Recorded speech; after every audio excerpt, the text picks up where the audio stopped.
Hi all. അപ്പോൾ കഴിഞ്ഞ 24-ന് sky force എന്ന് പറയുന്നൊരു ബോളിവുഡ് സിനിമ റിലീസായിട്ടുണ്ടായിരുന്നു. അക്ഷയ് കുമാർ ലീഡ് റോളിൽ വരുന്ന സിനിമയാണ്. അപ്പോൾ 24-ന് തന്നെ ഞാൻ കണ്ടിരുന്നു, പക്ഷേ റിവ്യൂ ചെയ്യാൻ കുറച്ച് വൈകിപ്പോയി. അപ്പം ഐ തിങ്ക് റിപ്പബ്ലിക് ഡേയോടനുബന്ധിച്ചൊരു പാട്രിയോട്ടിക് കൈൻഡ് ഓഫ് സിനിമ അവരിറക്കിയതാണ്. അപ്പം അത് തന്നെയായിരുന്നു ഒരു പാട്രിയോട്ടിക് ബേസ്ഡ് സിനിമ ആയതുകൊണ്ട് തന്നെയാണ്, പാട്രിയോട്ടിക് തീം ആയതുകൊണ്ട്. പിന്നെ ഒരു നടന്ന ഇൻസിഡൻ്റാണ്, സർഗോഡ എയർ അറ്റാക്കിനെ മെയിൻ തീമാക്കി എടുത്തിട്ടുള്ളൊരു സിനിമയായിരുന്നു. അപ്പോൾ അതുകൊണ്ടാണ് ഞാൻ ആ സിനിമ കാണാൻ പോയത്. അപ്പോൾ എൻ്റെ കണ്ടതിന് ശേഷമുള്ള എൻ്റെ അഭിപ്രായങ്ങളാണ് ഞാൻ ഈ വീഡിയോയിലൂടെ ഷെയർ ചെയ്യുന്നത്.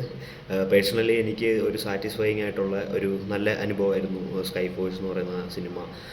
എസ്പെഷ്യലി ഇപ്പോൾ ഞാൻ പറഞ്ഞല്ലോ, Sargodha air strike 1965 India Pakistan air attacks ഒരുപാട് നടന്നൊരു വർഷമായിരുന്നു. അപ്പോൾ അതിൽ സർഗോഡ എന്ന് പറയുന്നത് വൺ ഓഫ് ദി എന്താ പറയുക, most strategic and one of the biggest air base of പാകിസ്ഥാനിലെ ഏഷ്യയിൽ തന്നെ one of the biggest air base ആയിരുന്നു സർഗോഡ. അവിടെ ഒരുപാട് ഈ പറഞ്ഞ കണക്ക് എയർക്രാഫ്റ്റ്സും വെപ്പണറീസും കാര്യങ്ങളും ഒക്കെ പാകിസ്ഥാൻ സ്റ്റോർ ചെയ്ത് വെച്ചിരുന്ന ഒരു സ്ഥലമായിരുന്നു. ആൻഡ് ദിസ് USA അന്ന് പാകിസ്ഥാന് ഗിഫ്റ്റ് ചെയ്തിട്ടുണ്ടായിരുന്ന ഒരു അഡ്വാൻസ്ഡ് എയർക്രാഫ്റ്റ്സ് ഉണ്ടായിരുന്നു.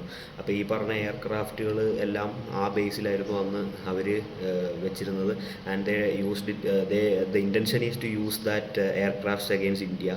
അപ്പോൾ ഇന്ത്യ ഇൻ റിട്ടേൺ നമ്മുടെ കുറച്ച് ട്രെയിൻഡ് ആയിട്ടുള്ള ഫൈറ്റർ പൈലറ്റ്സിനെ അങ്ങോട്ടേക്ക് വിടുകയും അവിടെ പോയിട്ട് ഈ പറഞ്ഞ എയർബേസ് കംപ്ലീറ്റ് ആയിട്ട് ഡിസ്ട്രോയ് ചെയ്ത് ബേൺ ചെയ്ത് അവിടുത്തെ വെപ്പണറീസും ഈ പറഞ്ഞ എയർക്രാഫ്റ്റ് എല്ലാം നശിപ്പിക്കുന്നതാണ് അന്ന് സംഭവിച്ചത് 1965. അപ്പോൾ അതിൻ്റെ ഒരു റീക്രിയേഷനാണ് ഈ സിനിമയിൽ ചെയ്തിട്ടുള്ളത്. അന്നൊരു ഈ പറയുന്ന കണക്കൊരു ഒരു എയർഫോഴ്സ് ഓഫീസർ ഉണ്ടായിരുന്നു. ആ പുള്ളിക്ക് പ്രേവറിക്ക് പറഞ്ഞിട്ട് മഹാവീർ ചക്ര ഒക്കെ കൊടുത്തിരുന്നു ഇന്ത്യൻ ഗവൺമെൻറ് ആഫ്റ്റർ 23 years.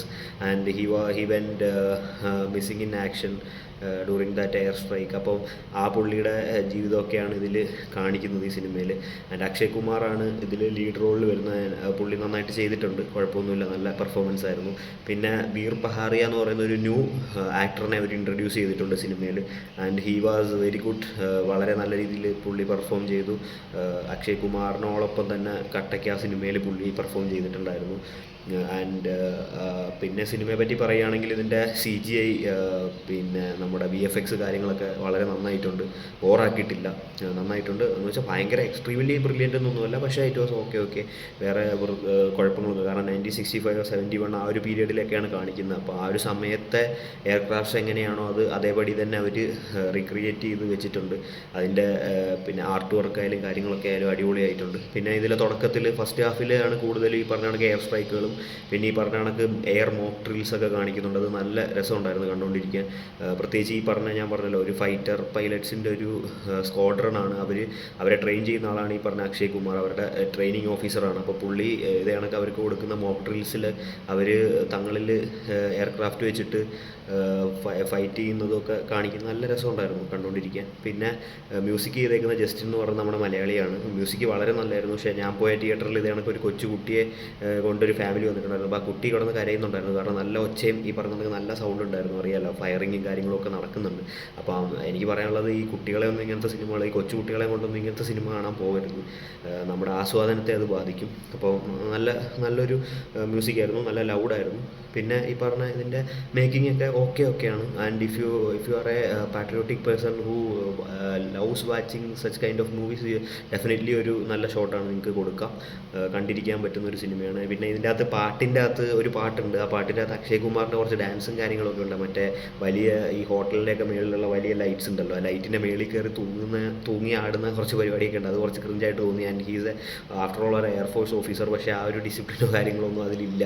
അത് കുറച്ച് ക്രിഞ്ചായിട്ട് തോന്നി. അതർ ദാൻ ദാറ്റ് എല്ലാം ഓക്കെ ആയിരുന്നു, നല്ല സിനിമയാണ്, കുഴപ്പമൊന്നുമില്ല. ആൻഡ് എനിക്ക് തോന്നുന്നു കുറേ നാളുകൾക്ക് ശേഷം ബോളിവുഡിൽ ഒരു നല്ല സിനിമ കാണാൻ പറ്റി.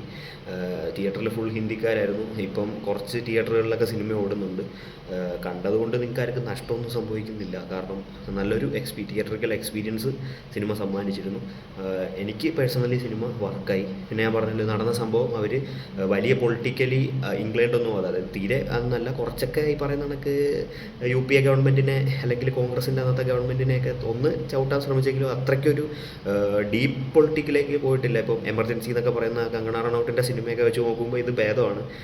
കുറച്ചൊക്കെ ചരിത്രത്തിനോട് നീതി പുലർത്തി തന്നെയാണ്, കുറച്ച് നല്ല നല്ല രീതിയിൽ ചരിത്രത്തോട് നീതി പുലർത്തി തന്നെയാണ് ഈ സിനിമ അവർ ചെയ്തു വെച്ചിട്ടുള്ളത്. അത് തന്നെയാണ് എനിക്ക് ഏറ്റവും ഇമ്പ്രസീവായിട്ട് തോന്നിയത്. ആൻഡ് നല്ല സിനിമയാണ്. ഇപ്പോൾ എല്ലാവരും ഇങ്ങനത്തെ സിനിമകൾ ഇഷ്ടപ്പെടുന്നവർ ഡെഫിനറ്റ്ലി എനിക്കൊരു ട്രൈ കൊടുക്കാവുന്നതാണ്, അല്ലെങ്കിൽ അറ്റ്ലീസ്റ്റ് OTT വരുമ്പോൾ കണ്ടു നോക്കുക. Okay, thank you.